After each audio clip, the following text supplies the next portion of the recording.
Hello, and thank you for joining me on another episode of the Tech Exec podcast. As always, I'm your host, Aviv Ben-Yosef, Tech Executive Consultant and Advisor.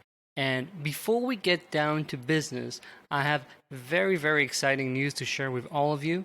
I've been working on this, and I'm very happy to share that in about 3 months, in April, my new book, my first book, is slated to be published.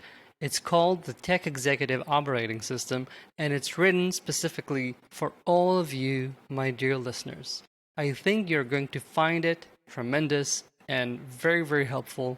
I wrote it with you all in mind, and in the upcoming weeks, as we get closer and closer to the book launch, you're gonna be hearing about it, and I'll have a bunch of stuff, interesting stuff for you all, such as special packages, free webinars, a bunch of videos, and so forth. So stay tuned. 2021 is going to be a heck of a lot better than 2020. Even though, might I say, I managed to write this book right between the Israeli lockdowns because I knew there's no way I'm going to write a single page with 3 kids running around. So I'm very proud of myself about that. I had a very nice bottle of wine to celebrate the manuscript being completed, and you're all gonna see it. I promise, though, that I did not write a lot of it under the influence of wine. With that out of the way, let's get back to business. And our subject today is the formation of leadership bubbles.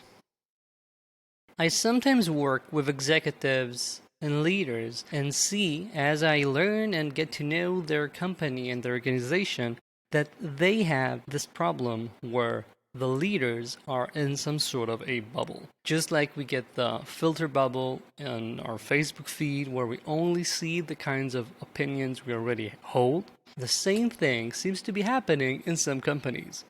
And I see that arising from a few very common patterns. First of all, some companies end up hiring people from the same or very similar background. And I don't blame them. It is often way easier. I always talk to my clients about the concept of hitting a pocket. You find a pocket of talent. Maybe it's a company that's going under. Maybe it's a bunch of your ex-friends from the Israeli army. That's how it works over here. Or whatever. And then our instinct is to use that pocket for everything that's in it and make sure that we extract all the value, all the talent, and bring them on. Because once you've hit a pocket, it's way easier to suck talent out of that than to find new pockets.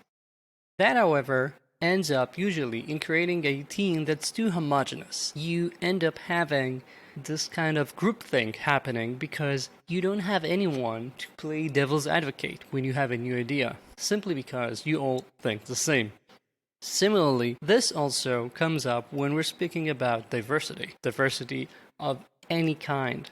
I see too many teams that just look the same.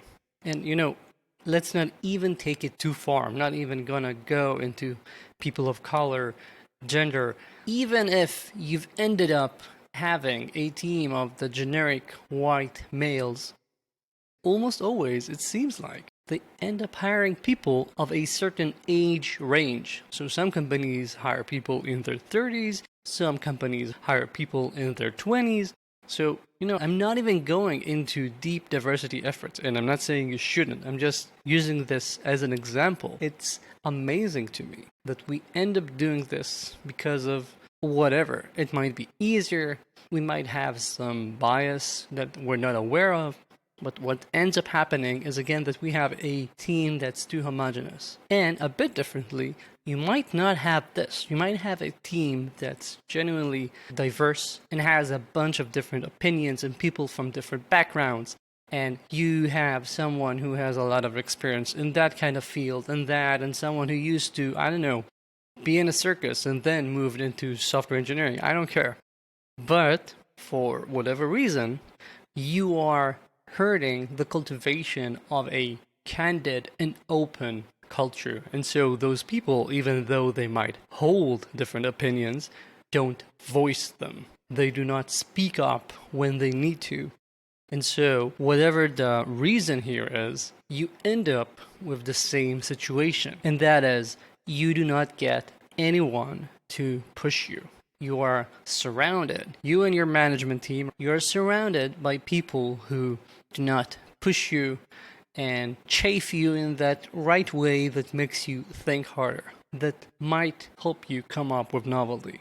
And my issue with this is, of course, even though it might feel nice for you, no one is actively telling you that you're wrong every day, you end up in the long term being very, very hurt. Because, first of all, as I just said, you have less novelty inherently, because no matter how smart you are, I assure you that all of those bright people that you pay a lot of money to also have a bunch of nice ideas, or could have, if you were to utilize them better. So, in fact, you're getting less novelty per person. You're getting less novelty on the dollar. And that is just a waste.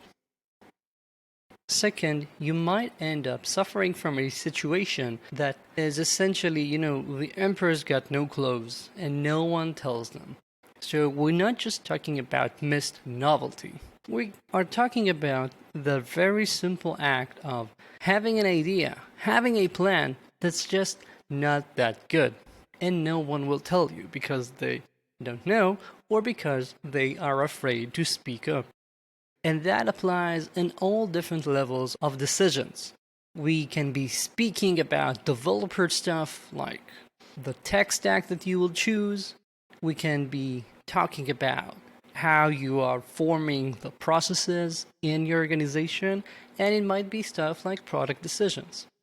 All of those might end up being wrong or suboptimal because you are not enabling and unlocking all of the talent you've got in your company.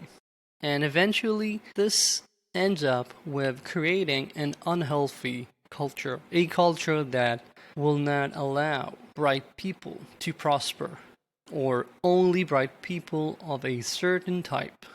And again, in the long term, you will not be able to create a world-class team. You should be aiming to have a team that's the best in the world for solving your specific problem. That's what we're playing for. I'm just reading Playing to Win, and they actually say you don't play to play, because then you're gonna lose. You have to play to win. And the same is here. If you just give up on trying to create this kind of culture, you're gonna end up with an average team at best. And that's not why you're waking up and getting out of bed every day for, is it? So to crack this open and to start changing things, I'm not gonna lie to you, this usually requires a deep change, a conscious effort, proactively changing the way you and your leadership team thinks. But still, the first steps are changing the way you are hiring right now, review whatever you're doing, and see what biases are cropping up. See if you are just hooked on this specific pocket you've gotten to, and you're just sucking everyone out of it and not thinking about creating a more heterogeneous team.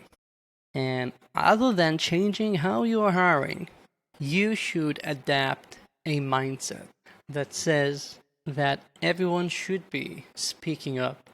And I come from Israel. Here, most of the teams, when they are small, have amazing candor. I mean, that's what chutzpah is all about. People will tell you how you should be doing your role.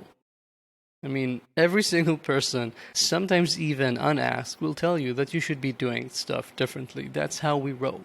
And yet, even here, as teams grow, it becomes harder, especially for people who have joined in the second layer and the third layer.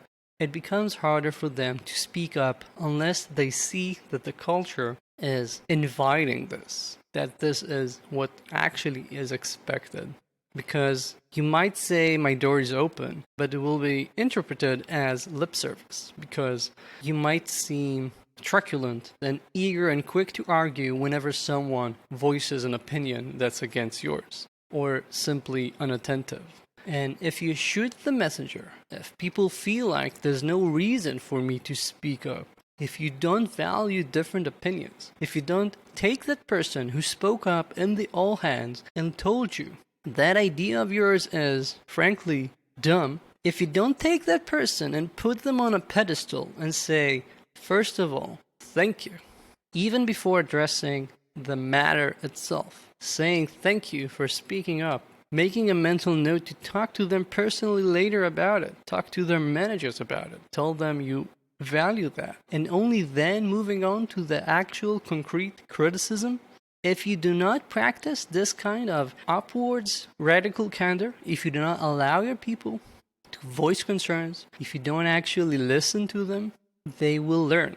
They will learn that there's no reason to stick their necks out. There's no reason to be talking and risk upsetting someone if nothing's gonna change. So this is on you, and this is something that I often see coming up in coaching sessions, where you have to help people accept feedback, solicit feedback, and genuinely treat it in a way that is healthy and that improves the entire organization as a whole with time. Is this an easy change to do? No. But I assure you, it's a simple one, and it ties very nicely, I'm assuming, to all of your values. So do not allow this to continue more than it should. Make 2021 the year you burst your bubble. If you want to hear more about it, my email is in the show notes, and I'd love to talk to you and hear about your specific situation. Other than that, that's it for this week. If you haven't yet, again, I urge you to subscribe to the best online newsletter for tech executives. It will contain, among other things, all of the new information about my book as the launch will be approaching. So sign up, 1 email a week, no spam, and other than that, if you have any questions or comments, my email is in the show notes. Feel free to reach out to me, email, LinkedIn, Twitter, whatever. Thank you for joining me, and talk again soon.